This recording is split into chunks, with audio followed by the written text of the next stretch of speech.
అడుగుతున్నాం. ప్రత్యేక హోదా మా హక్కు అయినప్పుడు, ప్రధానమంత్రి హోదాలో మోడీ గారే మాటిచ్చినప్పుడు, సభలలో పార్లమెంటులో ఇది యాక్ట్ అయినప్పుడు దీన్ని అమలు చేయాల్సిన బాధ్యత అధికారంలో ఉన్న బీజేపీ పార్టీకి లేదా? ప్రశ్నించాల్సిన బాధ్యత కూటమి సర్కారుకు లేదా? అసలు ప్రత్యేక హోదానే మీరు ఇయ్యాలంటున్నారే, మీరు ఇస్తామని చెప్పటం లేదు కదా. మరి రాజధానికి మేము డెవలప్ చేస్తాము, మేము ఇండస్ట్రియల్ హబ్బులు తీసుకొస్తాము అని ఇన్ని చెప్పినా కూడా ప్రత్యేక హోదానే లేనప్పుడు ఇండస్ట్రీలు ఎందుకు వస్తాయి? గత 10 సంవత్సరాలుగా మాకు ఎన్ని ఇండస్ట్రీలు వచ్చాయి? మాకు ఇండస్ట్రీస్ ప్రత్యేక హోదా లేకుండానే వచ్చేట్టుకుంటే మరి ఈ 10 సంవత్సరాలుగానే వచ్చేసి ఉండాలి కదా. పట్టుమని కనీసం 10 కొత్త పరిశ్రమలు కూడా రాలేదు కదా.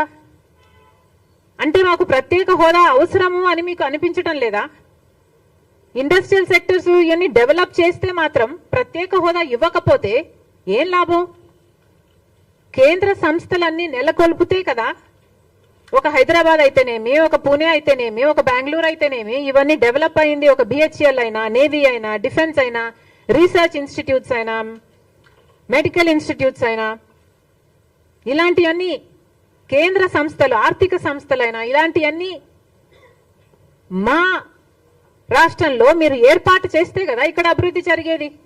ఇవేవి ప్రస్తావించలేదు, ప్రత్యేక హోదా ప్రస్తావించలేదు, మేము ఎలా డెవలప్ కావాలో ప్రస్తావించలేదు.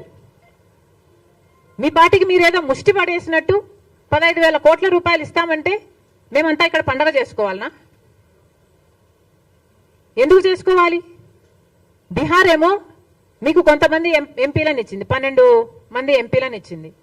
ఆంధ్ర రాష్ట్రం మొత్తం 25 మంది ఎంపీలు, కూటమి ఎంపీలు అయితేనేమి, అటు వైసీపీ ఎంపీలు అయితేనేమి, మొత్తం అందరూ బీజేపీ ఎంపీలే కదా. మరి ఇంతమంది